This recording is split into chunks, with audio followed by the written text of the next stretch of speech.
दोस्तों, अगर कैश में या क्रेडिट कार्ड से बहुत ज्यादा पेमेंट करते हैं तो ध्यान रखिएगा कि इनकम टैक्स से आपको नोटिस आ सकता है।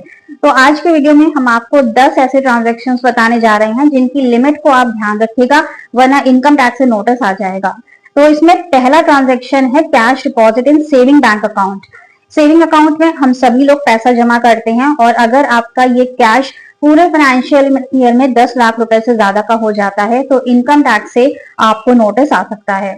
दूसरा है एफडी। अगर पूरे साल में आपने 10 लाख रुपए से ज्यादा की कैश में एफडी करवाई है तो नोटिस आ सकता है।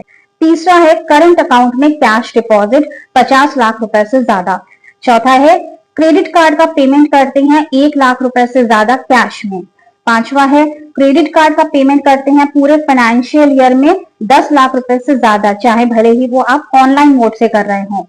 फिर है इमूवेबल प्रॉपर्टी की खरीद बेच करते हैं आप और 30 लाख रुपए से ज्यादा उसकी वैल्यू है। फॉरेन ट्रैवल करते हैं या फिर फॉरेक्स परचेज किया है 10 लाख रुपए से ज्यादा। इन्वेस्टमेंट करते हैं शेयर्स में, बॉन्ड्स में, डिवेंचर्स में 10 लाख रुपए से ज्यादा, चाहे भले ही आपने ऑनलाइन मोड से किया हो, तब भी आपको इनकम टैक्स से नोटिस आ सकता है। लेकिन इसका मतलब ये नहीं है कि आप इन्वेस्टमेंट बंद कर देंगे या फिर आप कैश डिपॉजिट करना बंद कर देंगे।